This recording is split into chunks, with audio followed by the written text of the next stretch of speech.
Cuando Adán y Eva fueron atacados por Satanás en el huerto del Edén, él los atacó con una idea. Y eso es importante. Satanás no anda apareciendo por ahí como aparece en las películas con cuernos y en forma de dragón y nada de eso. Satanás se viste como ángel de luz y está detrás de muchas de las ideologías que el hombre acepta como buena y válida en contra de la palabra de Dios. O sea, el ataque de Satanás es contra Dios, a final de cuentas, es contra el reino de Dios, es contra la palabra de Dios, contra la voluntad de Dios. O sea, cuando Satanás le pone a Eva la idea de que Dios es un ser egoísta, que Dios es un ser egocéntrico, que no quiere darles libertad, Satanás se presenta delante de Adán y Eva como un libertador. Si ustedes me obedecen a mí, si ustedes hacen lo que yo les estoy sugiriendo que hagan, porque Satanás no nos obliga a pecar, como tú bien decías. El diablo y sus demonios nos tientan, pero cuando yo peco, peco porque soy responsable de mi pecado. Pero él le vendió esta idea, y la idea era, si ustedes se rebelan contra la autoridad de Dios, ustedes van a progresar, ustedes serán como Dios. Y es increíble cómo hasta el día de hoy es exactamente lo mismo. O sea, se vende como progreso aquello que es en contra de lo que Dios quiere hacer en el mundo para la felicidad y la salvación de los seres humanos. Antes que nada quiero decir que yo aborrezco las teorías de conspiración. Yo creo que hay demasiadas teorías de conspiración. Pero lo cierto es que hay una conspiración espiritual. O sea, ellos tienen comunicaciones, ellos conocen a los seres humanos, ellos saben cuáles son tus gustos. Imagínate que tú estás en una habitación hablando con alguien de un plan que tú tienes. Satanás conoce todo eso porque tiene un sistema de información impresionante.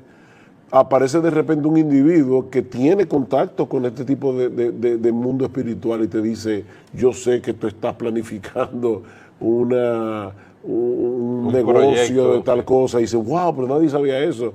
Nadie sabía eso. No, sí lo sabían. Entonces, hay personas que tienen de alguna forma contacto con ese mundo espiritual. Y la Biblia nos dice claramente que nosotros debemos tener cuidado con ese tipo de personas. La Biblia prohíbe tajantemente que nosotros busquemos brujos, adivinos, y hay una razón primordial para todo eso. Y es que tan pronto tú te amparas en ese tipo de cosas, tú estás dejando a un lado la palabra de Dios y al Dios de la palabra. O sea, ir hacia los adivinos es alejarte de Dios. Cuando un esposo pelea con su esposa, no se está dando cuenta que Satanás o sus demonios están trayendo discordia para destruir ese matrimonio, y ellos están luchando contra sangre y carne. Él está luchando contra su esposa, la esposa está luchando contra él. Y Pablo está diciendo, no se dejen engañar. Vuestra lucha no es contra sangre y carne. Y tu esposa es de sangre y carne, o tu vecino, o ese hermano de la iglesia con el que tú tienes un problema. No, y que en esa misma carta de Efesios, Pablo habla de las maquinaciones de Satanás. Tú hablabas de que son seres inteligentes. Maquinaciones. Ellos no atacan a tontas y a locas, ellos tienen un objetivo. Y en ese sentido alguien decía, cuando tú juegues con el pecado, recuerda que el pecado no está jugando contigo. El pecado no está jugando con nosotros. Sí. Y es Satanás y sus demonios que están detrás de llevarnos a pecar, llevar al incrédulo a no venir a los pies de Cristo en arrepentimiento y fe, y llevar a los creyentes al error, llevar a los creyentes a dar un mal testimonio para que el evangelio sea pisoteado. Satanás está detrás de todo eso. Es interesante, Cristo dice en la parábola del sembrador, cómo Él arrebata la palabra que es sembrada en el corazón de las personas. Él quiere distraer a las personas para que no se salven, para que esa palabra no fructifique en sus vidas. Fíjate, Cristo es Dios. Porque cuando se habla de este tema hay personas sofisticadas que piensan que esto es medieval, estamos en el oscurantismo medieval. Que somos unos atrasados. Exactamente. Cristo le dice a los discípulos, Satanás os ha pedido para zarandearos como a trigo. O sea, Cristo está diciendo ahí, Satanás es un ser real, es una persona que los ha pedido para zarandearlos como a trigo. Ahora, gracias al Señor, que eso también nos revela que Satanás no es omnipotente, él no puede actuar sin el permiso de Dios. Y probablemente la persona estará preguntándose, pero entonces, ¿por qué Dios le da permiso? Hay un punto en esto ya que llegamos al misterio donde no nos ha sido revelado todo lo que Dios tiene en su mente. Pero lo que sí sabemos con toda seguridad es que el reino de Dios vencerá. Satanás y sus demonios no se van a salir con la suya. Ellos quisieron destruir la obra de Dios y en Primera de Juan dice, para eso apareció el Hijo de Dios, para deshacer las obras del diablo. Para eso vino Cristo, para revertir lo que el diablo causó. ¿Y a qué precio? Vuelvo y repito, el primer problema es que tú puedes estar coqueteando con algo verdaderamente maligno. Tú puedes estar coqueteando con algo que tenga consecuencias eternas para tu alma. Esas personas que, primero, un creyente jamás en la vida, jamás debería guiarse por el horóscopo, tampoco debería jugar la lotería que trabaje. Hay personas que tienen un sueño y van donde alguien que, como decimos en República Dominicana, que le arregla el sueño. Entonces, dime, ¿qué te pasó en el sueño? Bueno, yo me vi que estaba en mi casa sentado, entonces te preguntan, ¿cuál es el número de tu cédula de identidad? Exacto. Y te arreglan el sueño y te dicen, mira, eso da 06, 18 y 22. Entonces ellos juegan ese número a ver si y tú sabes se sacan en la lotería. la cantidad de personas que pierden una fortuna llevándose de ese tipo de cosas. El hombre es supersticioso. Desde que el hombre cayó en pecado y se alejó de Dios, es capaz de creer cualquier cosa. No es que el hombre haya dejado de creer, el hombre es un creyente y está creyendo cosas, aunque sea la teoría de la evolución, pero está creyendo cosas.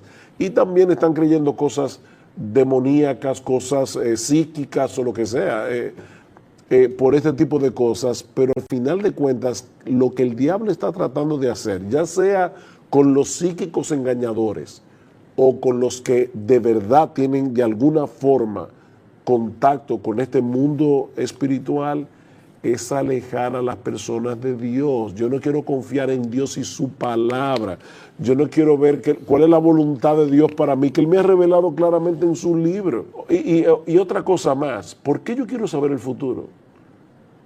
Porque yo no quiero confiar en Dios. Yo no quiero poner mi futuro en manos de Dios. Yo quiero que me revelen previamente lo que va a suceder, y por eso voy a este tipo de personas que leen la mano, leen la taza, la baraja, pero de nuevo es una desconfianza en Dios. Entonces, ¿detrás de qué es que anda Dios? Él anda detrás de la confianza que el hombre deposita en Dios. Él no quiere que hagan eso. En Primera de Juan, una de las cartas del Nuevo Testamento, dice que el mundo entero está bajo el maligno. ¿Y qué significa eso? Que todas las personas que no son creyentes están bajo la influencia de Satanás. Pero no es lo mismo estar bajo una influencia general de Satanás y sus demonios a estar poseído por un demonio. Una persona que ya, cuando dice que Satanás llenó el corazón de Judas, está usando la misma expresión que se usa en el Nuevo Testamento para hablar de la llenura del Espíritu Santo. La palabra llenura en ese caso es control. O sea, la idea es una persona llena del Espíritu Santo. Todos los creyentes tienen el Espíritu Santo, pero hay personas que están más bajo el control del Espíritu y su palabra. Bueno, de igual manera, los no creyentes están bajo el maligno, pero hay personas que están más bajo el control de ese mundo espiritual. Y son personas que llegan a estar posesas por demonios. Y en muchos de los casos son personas que voluntariamente comenzaron a coquetear con ese mundo de alguna forma. O sea, eso no pasa a tontas y a locas. Es imposible que alguien habitado por un ser tan poderoso, todopoderoso como es el Espíritu de Dios, permita al mismo tiempo que sea un creyente poseído. Y Juan lo dice claramente, el que está en nosotros es mayor que el que está en el mundo, y el maligno no nos toca.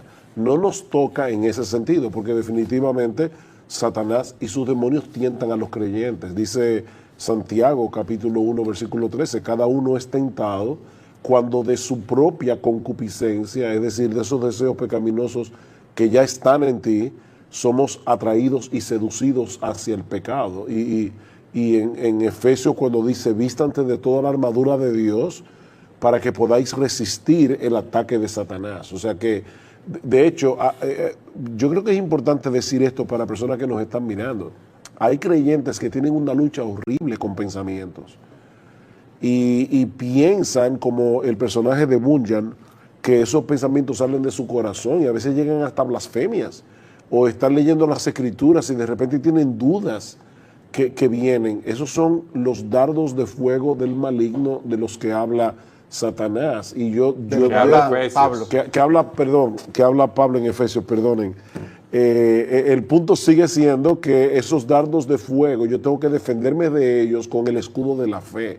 Yo creo lo que Dios dice, yo creo en la palabra de Dios. Y yo le diría a una persona, porque alguien preguntó acerca de eso aquí, yo le diría a una persona, llena tu mente de Cristo, porque también a veces estamos tan pendientes, así como hay personas que no creen en el diablo, hay personas que tienen su mente tan concentrada en los temas demoníacos y satánicos que no le dan lugar al evangelio, no le dan lugar a pensar y meditar en la persona de Cristo y en la gloria de Cristo.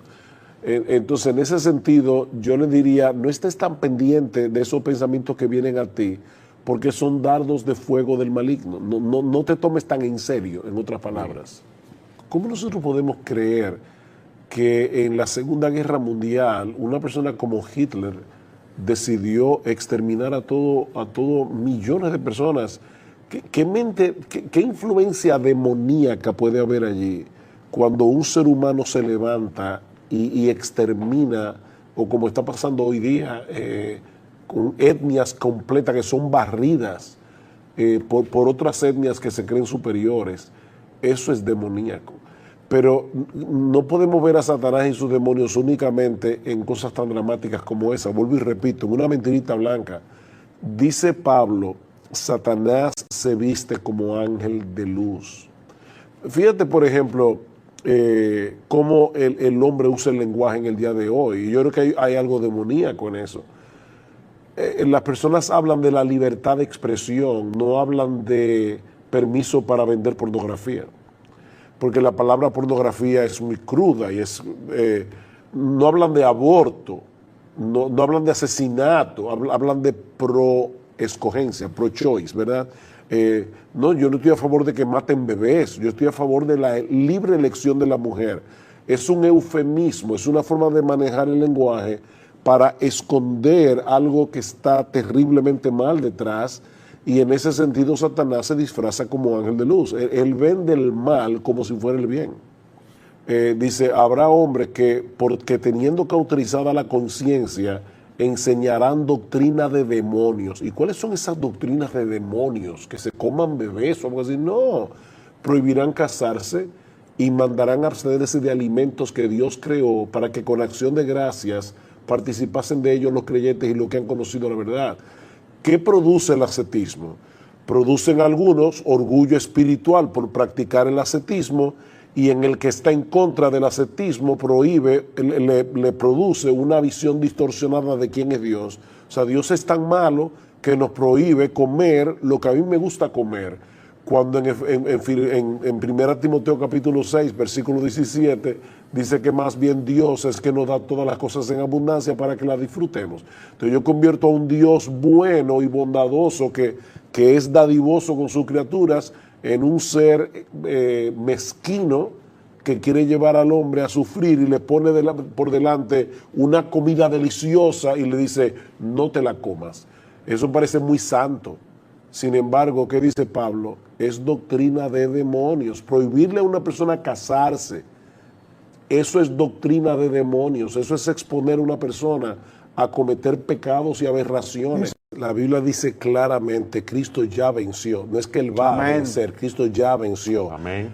¿Dónde vemos la victoria de Cristo? En su resurrección. Satanás lo llevó a la cruz, pero detrás de Satanás estaba la voluntad de Dios. Dios fue que llevó a Cristo a la cruz y Él fue voluntariamente a la cruz. Pero Satanás pensó que obtuvo una victoria ahí, pero la muerte no lo pudo retener. Por eso es que Jonathan Edwards decía, ese bocado que Satanás se tragó al llevar a Cristo a la cruz del Calvario a través de los poderes políticos de aquellos días, fue como un veneno para su alma, para él mismo. O sea que en ese sentido, Cristo ya está sentado victorioso a la diestra del Padre, y todos los que son de Él van a reinar juntamente Amén. con Él. Amén. Entonces, estamos trayendo este tema, pero en realidad el tema principal de las Escrituras, lo estamos trayendo porque es un tema importante, pero el tema principal de las Escrituras es Cristo y este crucificado que muere en una cruz para salvar a los pecadores. Amén. ¿Por qué Cristo tuvo que morir en una cruz? Él tuvo que morir en una cruz para salvarnos por la sencilla razón de que nosotros no podíamos salvarnos a nosotros mismos. Eso es evidente. Cristo murió en la cruz porque nosotros no podíamos salvarnos a través de nuestras buenas obras. Mis hermanos, el mensaje del Evangelio aplasta completamente nuestro orgullo, porque nos hace ver que no existe la menor posibilidad de salvarnos a través de nuestra obediencia, a través de nuestro esfuerzo personal. Eso es imposible. De ahí la indignación de Pablo con estos creyentes de Galacia. ¿Cómo es posible que ustedes se hayan dejado arrastrar por ese evangelio distorsionado de salvación por obras? Si ustedes saben muy bien que Jesucristo tuvo que morir en esa cruz para salvarnos, porque no podíamos salvarnos a nosotros mismos.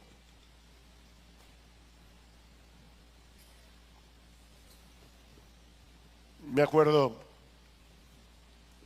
un hermano de nuestra iglesia que hace muchos años leyó un libro acerca de cómo tienta a Satanás. Y él dijo, wow, ya yo sé cómo es el asunto. Yo no vuelvo a dejar que me engañe. ¿De verdad tú crees que por leer un libro acerca de cómo tienta a Satanás ya tú no vas a pecar más? Mis hermanos, si hay algo que nosotros sabemos es que nosotros no podemos obedecer a Dios perfectamente ni por 5 minutos, ni por 3 minutos, ni por 1 minuto.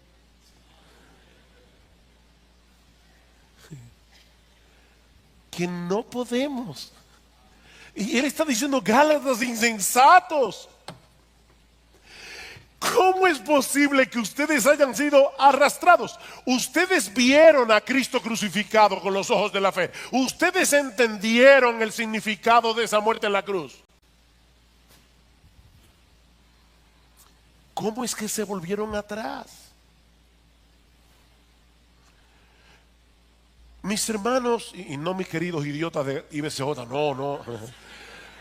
Mis amados hermanos de IBCJ, esa obra de salvación no necesita de ninguna añadidura de parte nuestra para hacerla más eficaz. ¿Saben por qué? Porque su muerte en la cruz fue más que suficiente para saldar por completo nuestra deuda con la justicia de Dios. No tenemos deudas. Es por eso que Pablo les dice en Gálatas capítulo 2 versículo 21 que tratar de completar esa obra con nuestras obras es hacer nula la gracia de Dios. Vean el versículo 21 del capítulo 2. No hago nula la gracia de Dios, porque si la justicia viene por medio de la ley, entonces Cristo murió en vano. Cristo murió en vano. Fue una muerte innecesaria. Si nosotros pudiéramos contribuir en alguna manera con nuestra salvación, Cristo murió en vano. La ley hubiera sido suficiente para salvarnos. Aquí están los mandamientos, guarden los mandamientos. Pero Cristo tuvo que venir del cielo y morir en la cruz porque ninguno de nosotros habría podido cumplir a perfección todas las demandas de la ley de Dios, como dice Pablo más adelante en este mismo capítulo, Gálatas capítulo 3, versículo 10, porque todos los que son de las obras de la ley, todos los que están tratando de salvarse a través de las obras de la ley, están bajo maldición. Dios no los está viendo como, qué bien, están haciendo un buen esfuerzo. No, están bajo maldición, porque escrito está: maldito todo el que no permanece en todas las cosas escritas en el libro de la ley para hacerlas. Tú quieres salvarte guardando la ley, tienes que guardarlos todos los días, desde la cuna hasta la tumba, perfectamente. Estás bajo maldición.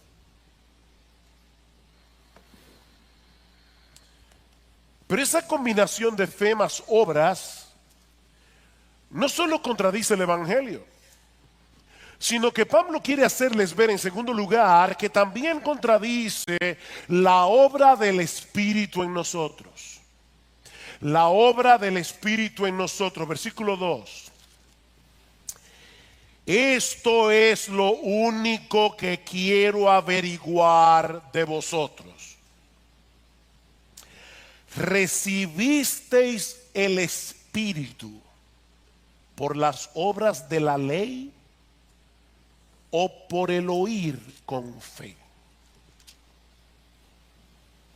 Cuando una persona se convierte al Señor Jesucristo por el poder del Espíritu Santo, el Espíritu Santo viene a morar permanentemente en esa persona. Oigan lo que estoy diciendo. Es por medio de su Espíritu que Cristo abre nuestros ojos para que veamos nuestra condición, para que veamos nuestro pecado, para que entendamos qué fue lo que Él hizo en la cruz del Calvario. El Espíritu Santo hace eso. El Espíritu Santo es el que eficazmente, a través de la predicación del Evangelio, nos mueve a creer en Cristo, y al creer en Cristo, el Espíritu de Dios viene a morar permanentemente en nosotros. Cristo vive en nosotros porque su Espíritu mora en nosotros. ¿Recuerdan en el aposento alto cuando los discípulos estaban todos entristecidos porque el Señor les había anunciado que se iba, y Cristo les dice: yo no los voy a dejar huérfanos, yo vendré a vosotros como en el Espíritu, yo rogaré al Padre y os dará otro consolador, el Espíritu de verdad. Yo no los voy a dejar huérfanos. De hecho, en Gálatas capítulo 4, versículo 6 dice explícitamente: porque sois hijos de Dios, Dios ha enviado el Espíritu de su Hijo a nuestros corazones, clamando: Abba, Padre. El Espíritu de Cristo vive en nosotros. Romanos capítulo 8, versículo 9: si alguno no tiene el Espíritu de Cristo, el tal no es de Él. La pregunta es: ¿cómo fue que ustedes recibieron el Espíritu? Les está diciendo Pablo. ¿Acaso fue por alguna obra que ustedes hicieron? ¿Es que ustedes de repente decidieron portarse bien y entonces el Espíritu vino a ustedes? ¿Cómo recibieron el Espíritu? ¿Fue por las obras de la ley o fue por el oír con fe? No fue por ninguna cosa que ellos hubieran hecho por Dios, sino por la obra que Dios hizo en ellos a través del Evangelio por el poder de su Espíritu. Así que, mis hermanos, lo único que ellos hicieron, y todos los cristianos que están aquí, para recibir el Espíritu, fue escuchar el Evangelio con fe. No fue por las obras de la ley, fue por el oír con fe. Pero ahora viene la parte más crucial de este pasaje. Hermanos, esta es la parte más crucial de este pasaje. Versículo 3. Pablo va a decirles ahora que la vida cristiana continúa exactamente como comenzó, a través de la obra del Espíritu en nosotros por medio de la fe. Versículo 3. Tan insensatos sois, habiendo comenzado por el Espíritu, ¿vais a terminar ahora por la carne?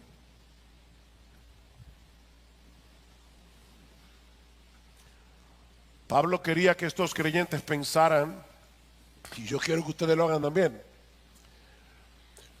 porque lo que Pablo está diciendo aquí no es simple. Esto requiere poner atención. Pablo está introduciendo aquí un nuevo contraste. ¿Se dieron cuenta? En el versículo 2 el contraste era entre las obras de la ley o el oír con fe. ¿Cuál es el contraste en el versículo 3? La carne o el espíritu. Las obras de la ley o el oír con fe. La carne o el espíritu. Ustedes son tan insensatos, les dice Pablo, que quieren terminar en la carne lo que comenzó por el espíritu. Esa es la pregunta. Y Pablo quiere hacerles ver que eso es absurdo. Lo que comenzó por el espíritu debe continuar y terminar por el espíritu. Pero aquí viene la pregunta del $1.000.000. ¿A qué se refiere Pablo al hablar de la carne en este pasaje?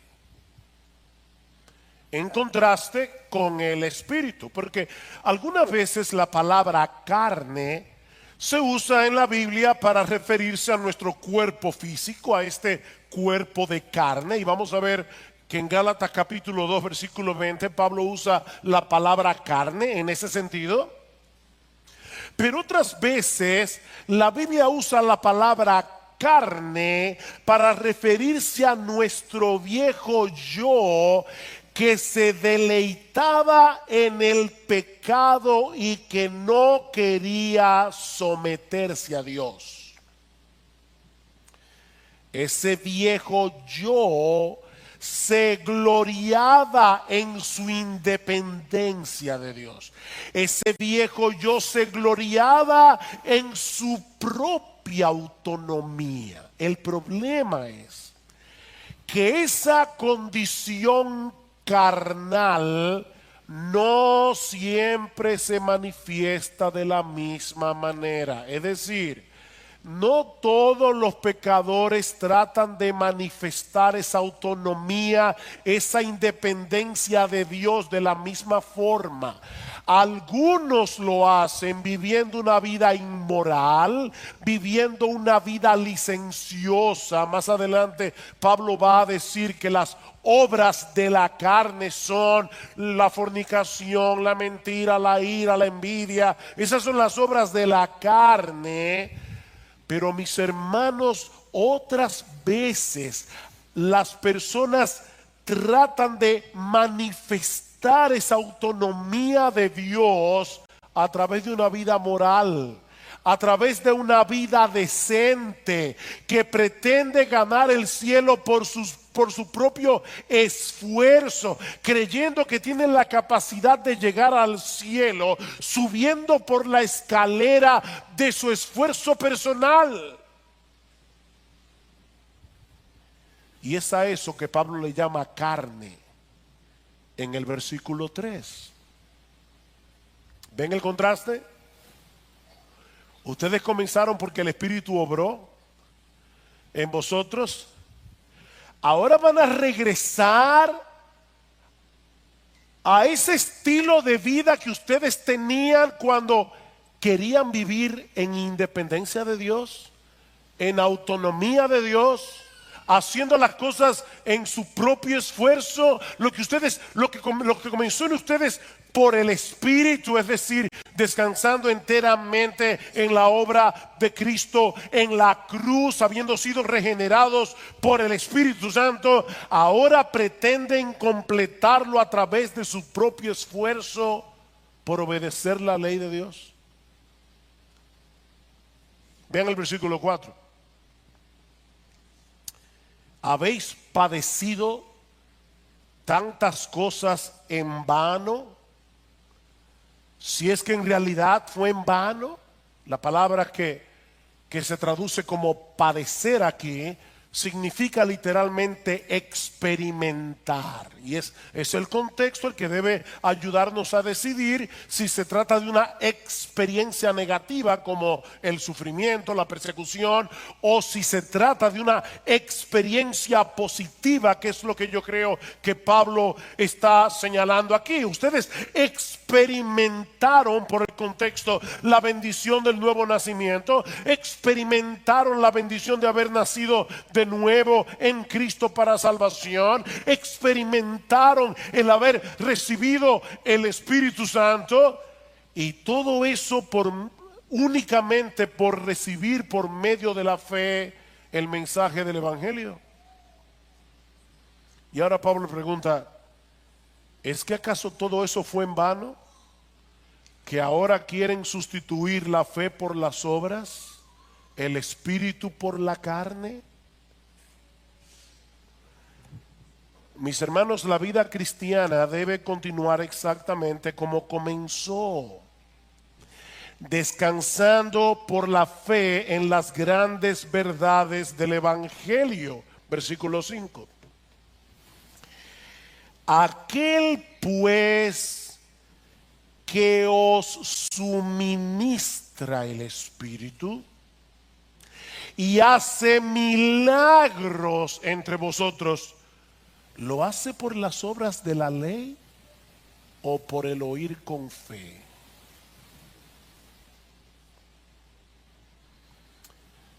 Miren, yo creo que hay pocos pasajes en el Nuevo Testamento que sean tan importantes para la vida cristiana que el capítulo 3, versículo 5 de Gálatas.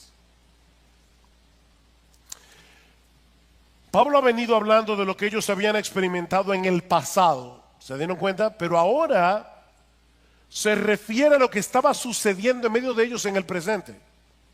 ¿Vieron el cambio del tiempo? ¿Cómo es que Dios nos suministra ahora? Una medida mayor del Espíritu de Dios, de modo que podamos seguir avanzando en nuestras vidas cristianas. ¿Cómo es que eso pasa? Es por esforzarnos lo más que podamos en obedecer a Dios, ¿o es por el oír con fe?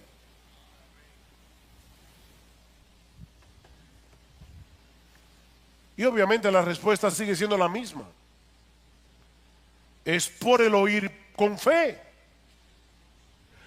La vida cristiana comienza por fe, la vida cristiana continúa por fe, la vida cristiana termina con fe. Es lo mismo que Pablo les había dicho unos versículos antes, Gálatas capítulo 2, versículo 20.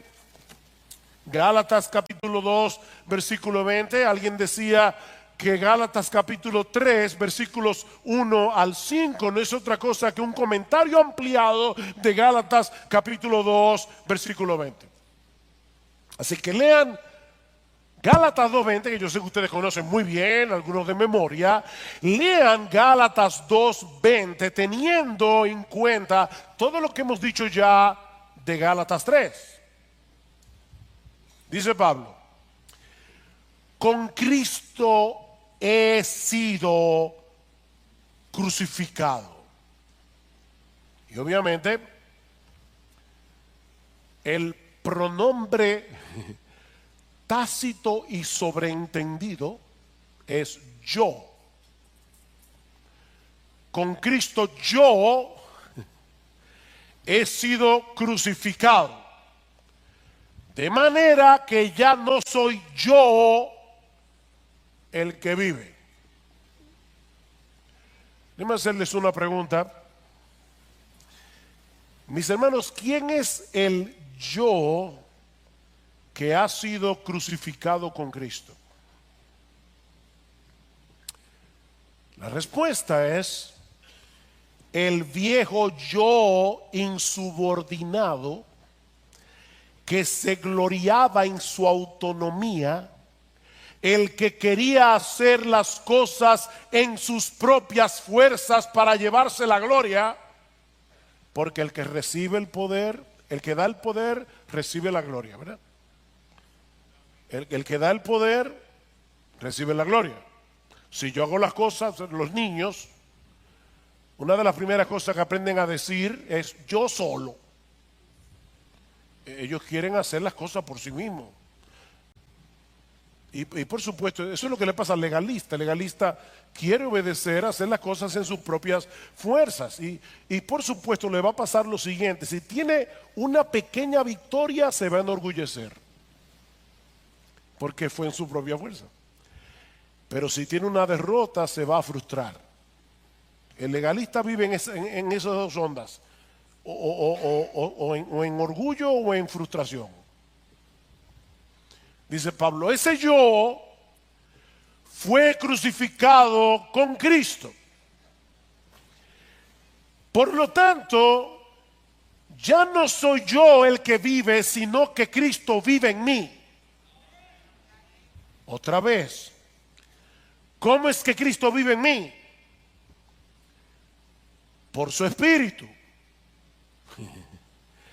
Ya no vivo yo, es Cristo el que vive en mí. Significa eso que ya yo no tengo ninguna responsabilidad en cuanto a mi vida cristiana. Lo único que yo tengo que hacer es quedarme tranquilo para que Cristo viva su vida en mí. No.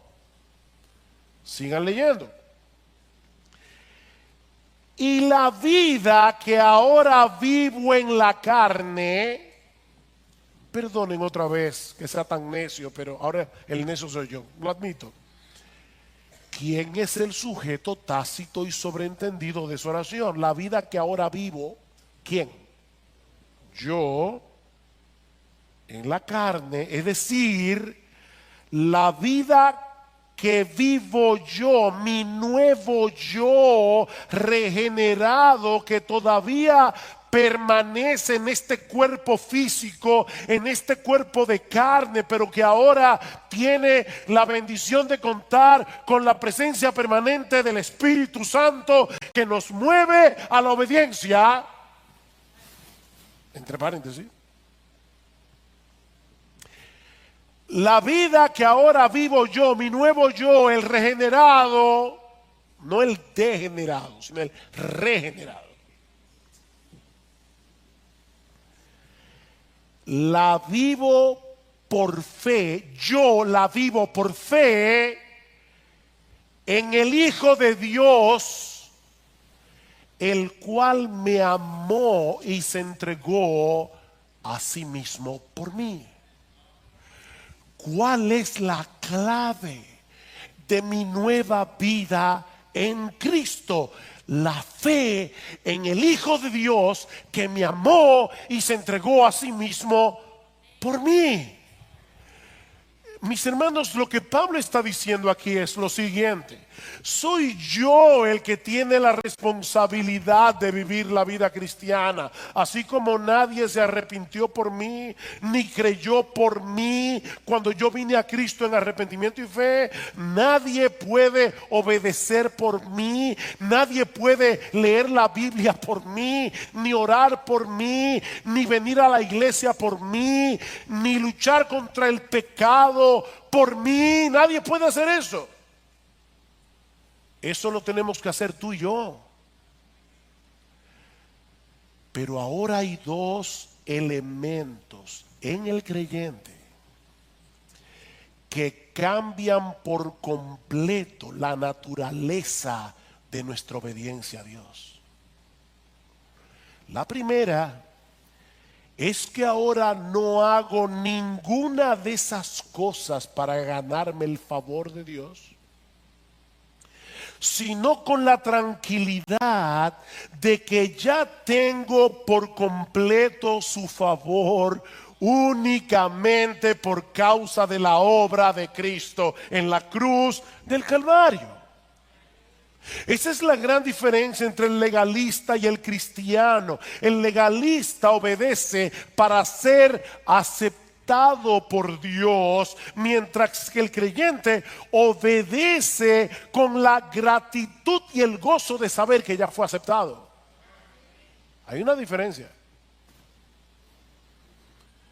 Fuimos aceptados por los méritos de otro, no por los nuestros, sino por los de nuestro bendito Señor y Salvador Jesucristo. Noten lo que dice Gálatas capítulo 5 versículo 6, y me encanta este texto. Dice, porque en Cristo Jesús, perdón, versículo 5, porque nosotros por medio del Espíritu esperamos por fe la esperanza de justicia. Wow, aquí están todos los elementos.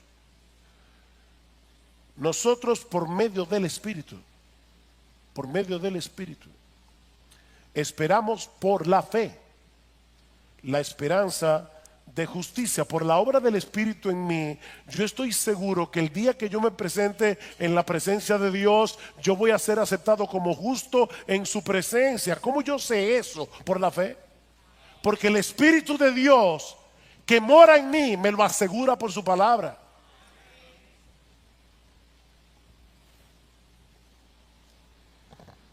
El otro elemento que cambia por completo la naturaleza de nuestra obediencia es que ya no dependemos de nuestras propias fuerzas y de nuestros propios recursos para vivir la vida cristiana, sino que lo hacemos en el poder del Cristo resucitado que vive en mí por su Espíritu. No es en mis propias fuerzas, es por la obra de Cristo en mí. Así que el asunto no es que ahora que somos cristianos ya no importa si obedecemos o no los mandamientos, porque mi salvación depende de Cristo. Él obedeció la ley en mi lugar y por lo tanto ya yo no tengo que afanarme tanto con ese asunto de la obediencia. No. De hecho, escuchen lo que sigue diciendo Pablo en Gálatas capítulo 5, inmediatamente después de haber dicho que él espera por la fe, la justicia, por el Espíritu. Dice el versículo 6, porque en Cristo Jesús ni la circuncisión ni la incircuncisión significan nada, sino la fe que obra por el amor. La fe que obra por el amor.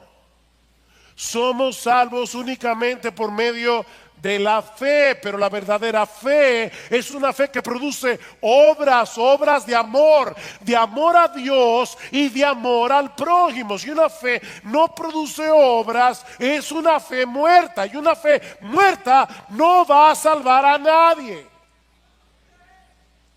La fe obra por el amor.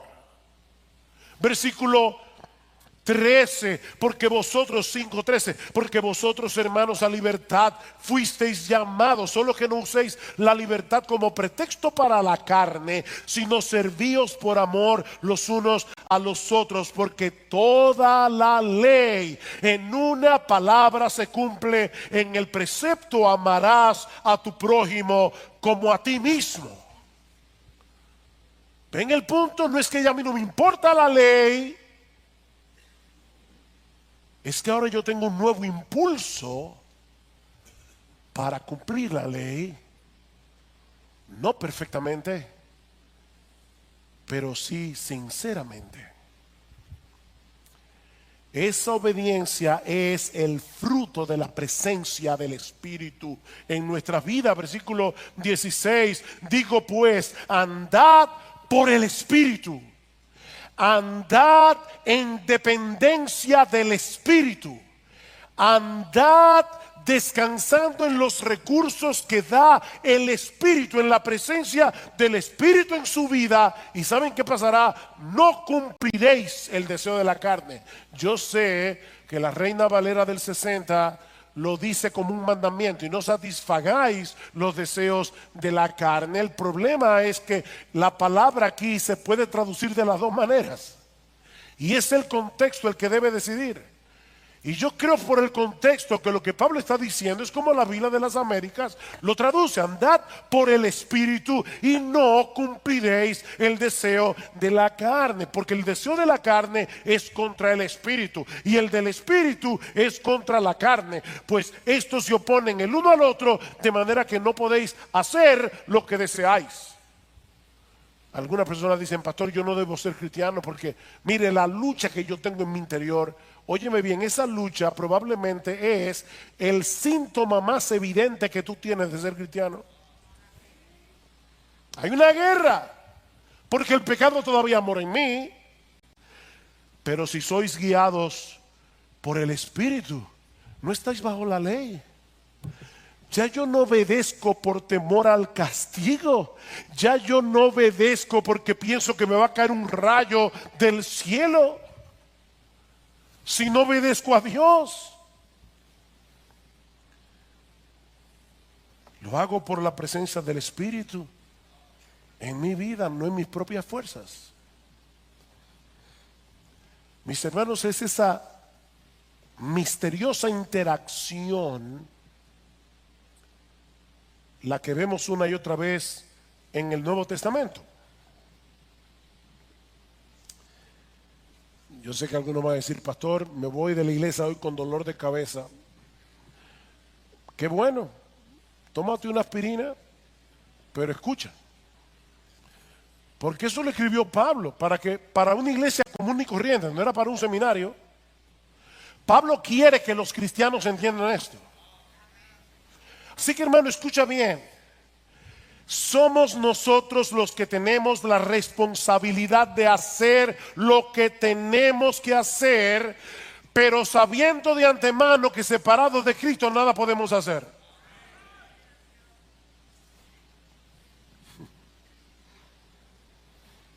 ¿Tú oíste eso? Somos nosotros los que tenemos que hacer lo que tenemos que hacer, pero sabiendo de antemano que separados de Cristo nada podemos hacer. Tenemos que vivir en dependencia del Espíritu que vive en mí y que obra en mí. Oigan estos textos rápidamente. Colosenses 1:29. Y con este fin también trabajo, dice Pablo, esforzándome, yo trabajo esforzándome según su poder que obra poderosamente en mí. Yo trabajo, yo me esfuerzo, amparado en ese poder. Colosenses 2:6-7. Por tanto, de la manera que recibisteis a Cristo Jesús el Señor, por la fe, ¿verdad? Andad así en Él. Debe continuar como comenzó. Tú lo recibiste por la fe a Cristo. Sigue así. Filipenses 2:12-13. Así que, amados míos, tal como siempre habéis obedecido, no solo en mi presencia, sino ahora mucho más en mi ausencia, ocupaos en vuestra salvación con temor y temblor. ¿Quién es el que debe ocuparse en mi salvación con temor y temblor? Yo. Porque Dios es quien obra tanto el querer como el hacer en nosotros por su buena voluntad. Ocúpate porque Dios obra. La obra de Dios no debe llevarme a no hacer nada, sino a ocuparme en mi salvación con temor y con temblor. Primera de Pedro 4:10, según cada uno ha recibido un don especial, úselo sirviéndoos los unos a los otros como buenos administradores de la multiforme gracia de Dios. El que habla, que hable conforme a las palabras de Dios. El que sirve, que lo haga por la fortaleza que Dios da. ¿Y saben para qué? Versículo 11, para que en todo Dios sea glorificado mediante Jesucristo, a quien pertenecen la gloria y el dominio por los siglos de los siglos. Amén. ¿Qué decíamos antes? El que da el poder recibe la gloria, y el que da el poder para poder servirnos en amor los unos a los otros es Cristo, que vive en su espíritu en mí. Él se lleva la gloria.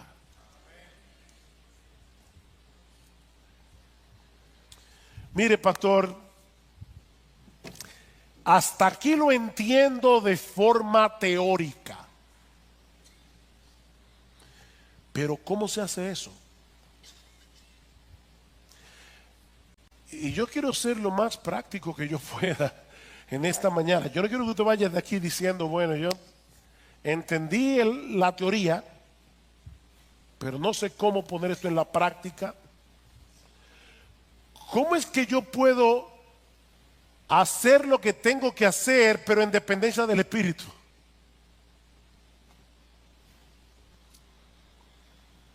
Aquí está la respuesta, y la voy a ampliar, no se preocupen.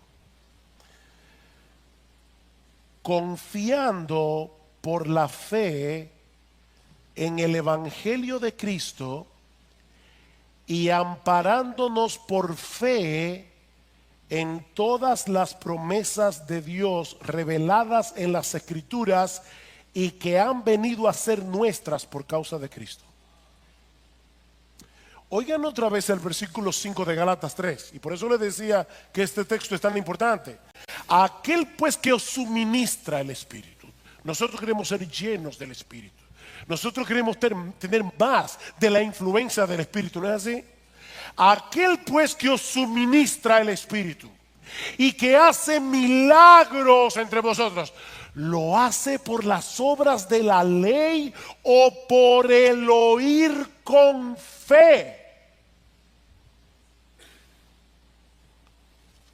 El oír con fe, ¿el qué? El Evangelio.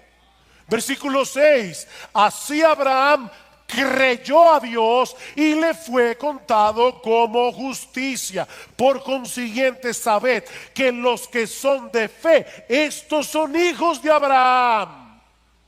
Los que creyeron en ese Evangelio que Dios les reveló a Abraham y que él creyó por la fe. ¿Cómo es que Dios nos suministra el Espíritu? ¿Cómo es que Dios hace milagros entre nosotros? Por el oír con fe el Evangelio de Cristo, por ampararnos por fe en todas las promesas de Dios reveladas en las Escrituras y que han venido a ser nuestras por causa de Cristo. Segunda a los Corintios capítulo 1 versículo 20, todas las promesas de Dios son en Él sí y en Él amén. Si tú no estás en Cristo, las promesas de Dios no son para ti. Pero si tú estás en Cristo, Él compró todas esas promesas con su sangre. Para ti.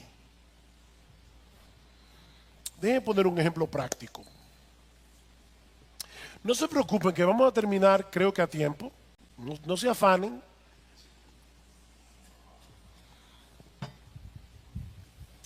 Un ejemplo práctico. Vamos bien. Todos aquí seguramente han escuchado alguna vez la regla de oro, ¿verdad? Todo cuanto queráis que os hagan los hombres, así también haced vosotros con ellos, porque esta es la ley y los profetas. Obedecer ese mandamiento es cumplir toda la ley. Hazle al otro el bien que tú quieres que te hagan a ti. Ahora, mis hermanos, piensen en la implicación de ese mandamiento. Obedecer este mandamiento en nuestra propia fuerza no es difícil, es imposible. ¿No es así? De verdad, esto es imposible. Nos amamos demasiado a nosotros mismos como para poder hacer con los demás lo que nosotros queremos que los demás hagan con nosotros. Pero ahí está el mandamiento. No podemos borrarlo de la Biblia y tenemos que obedecerlo porque esa es la voluntad de Dios. Ok. Si tú conoces bien tu Biblia, probablemente te diste cuenta que yo salté 2 palabras del texto. Y 2 palabras que hacen toda la diferencia. Este texto comienza de esta forma. Por eso, todo cuanto queráis que os hagan los hombres, así también haced vosotros con ellos, porque esta es la ley y los profetas. Este mandamiento no funciona en un vacío. Es la conclusión de algo que Cristo viene diciendo. ¿Y qué es lo que Cristo venía diciendo? Pedid y se os dará. Buscad y hallaréis, llamad y se os abrirá, porque todo el que pide recibe, y el que busca halla, y el que llama se le abrirá. ¿Qué hombre hay entre vosotros que si su hijo le pide pan, le dará una piedra, o si le pide un pescado, le dará una serpiente? Pues si vosotros, siendo malos, sabéis dar buenas dádivas a vuestros hijos, ¿cuánto más vuestro Padre que está en los cielos dará buenas cosas a los que le pidan? Por eso, dedícate a cumplir la regla de oro. Mis hermanos, la razón por la que nosotros somos tan egoístas es porque pensamos en lo más profundo de nuestro corazón que si no nos ocupamos de nosotros mismos, nadie lo hará. Pero Cristo nos está liberando aquí. Cristo nos está dando una promesa en este texto de la cual podemos y debemos apropiarnos por la fe todos aquellos que estamos en Cristo. Tú tienes un Padre en los cielos que cuida de ti. Ampárate por la fe en esa promesa, porque esa promesa es tuya. Romanos 8:32 es la madre de todas las promesas. El que no escatimó ni a su propio Hijo, sino que lo entregó por todos nosotros, ¿cómo no nos dará juntamente con Él todas las cosas? ¿Tú crees en eso? Esa es una promesa del Evangelio que Cristo compró con sangre para ti. Dedícate a servir a los demás por amor. Y que nadie piense que eso significa que Dios nos va a dar todas las buenas cosas que yo quiero. ¿Verdad? Como decíamos una vez, alguien decía, en la vida lo más importante son las cosas pequeñas, un pequeño yate, una pequeña mansión, una pequeña fortuna. No es eso lo que Pablo está diciendo. Porque más adelante dice que por causa de Cristo somos muertos cada día, somos perseguidos, tenemos espada, pero aún a pesar de todas esas persecuciones, Dios nos va a dar todo lo que necesitamos para vivir una vida bienaventurada que le glorifique a Él y que sea de bendición para otros.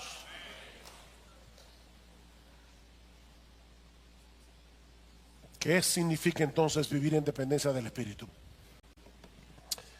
Ok, déjenme responder esta pregunta con un acróstico para terminar. Un acróstico que aprendí hace un tiempo atrás y que ha sido muy útil para mí, tanto para mi vida cristiana como para mi ministerio.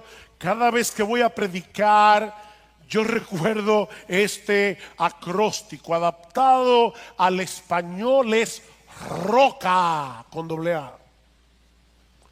roca. Reconoce, ora, confía, actúa y agradece. Y por si acaso, estos no son los 5 pasos para una vida exitosa y feliz. No, esto es un hábito de vida que tú debes desarrollar, que vas a internalizar y que te va a ayudar de una manera casi natural. Va a ser como una nueva naturaleza en ti, a depender del Espíritu y tener que decir, paso 1, reconoce, paso 2. No. Internaliza esto. Roca. En primer lugar, reconoce. Mi hermano, reconoce que en ti mismo eres un 0 a la izquierda. Reconoce que no tienes capacidad alguna para vivir tu vida cristiana.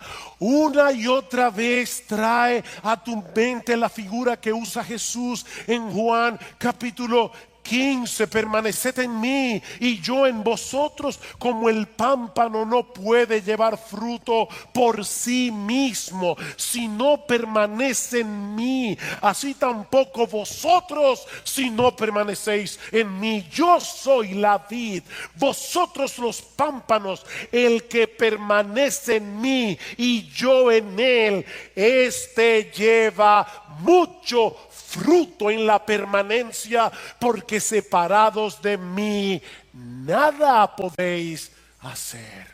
Es por eso que se llama el fruto del Espíritu. ¿Se dieron cuenta de la diferencia en Gálatas? Las obras de la carne, el fruto del Espíritu, que se produce cuando tú dependes de Jesús. Así que en primer lugar, reconoce, mi hermano, reconoce. Miren, créanme, cada vez que yo voy a pararme a predicar, voy a revelar algo muy íntimo de mi corazón, pero cada vez que yo voy a pararme a predicar, yo recuerdo, Señor, yo sé que no importa cómo yo predique, no importa cómo yo presente el mensaje, si tu Espíritu Santo no hace algo, los muertos no van a vivir y los cristianos de esta iglesia no van a ser edificados. Eso solamente puede hacerlo el Espíritu Santo. No hay un hombre que tenga esa capacidad. Reconoce eso. En segundo lugar, ora, mi hermano, clámale a Dios conforme a lo que Él ha prometido en su palabra, que te conceda la gracia que tú necesitas para vivir para Él, para poder obedecerle, para poder amar a otros con un amor incondicional. Ora. Escucha cómo Pablo oraba por los creyentes de Colosa.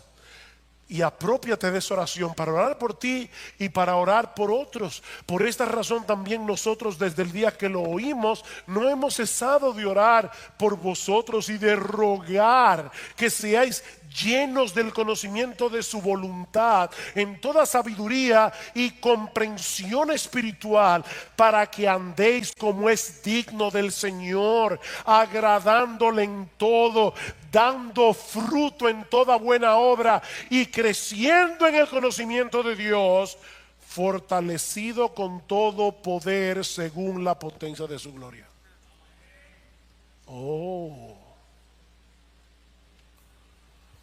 Yo quiero que ustedes vivan de esta manera.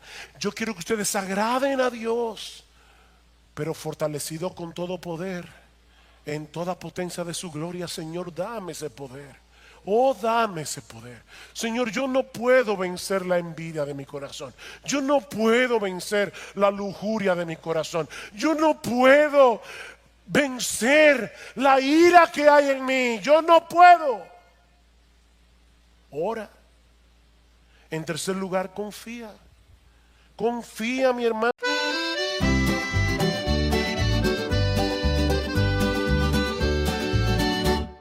Lasciati scendi un mele tu, un sole che scuria trairà.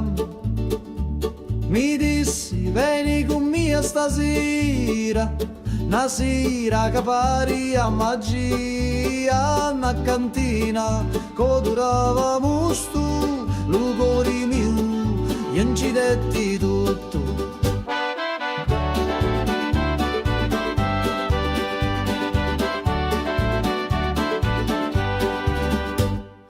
gira chiagnina lenta e sorda, e giro frasso che canta ancora, che non è vino rosso come fuoco, ambivio frasso, scordavo loco, manichini, dove speranza, da sta terra tutto danza. Prega Maria che faccio milico, mi persi su dai panni rossi, c'era una croce fatta d'olivi, mi dai sopra senza scusa. Prega Maria, non sa ciucciù, se era morio era tabù. Ammuzzo tutto frasso, scioglieva cori come passo. Tu c'era notte in vento, con una luna appesa senza pentimento. Una voce mi chiamava tu funno, scendi ancora un perdi sto mondo. Da cantina il tempo si ferma, ogni goccia è storia eterna. Cutti a me lato, cutti a me cori, sti stidi cacciato non mori. Scuro fora, ma luci dintra, a voci do, sempre mi senta. Prega Maria che faccio milico, mi persi su dai panni rossi, c'era una croce fatta d'olivi, mi dai sopra senza scusa. Prega Maria, un saccio giù, se era morio era tabù. Lassati mi scigno meletu, ogni volta, ogni giornata, a ti attorno in ta cantina, con vino speranza e una picca rovina.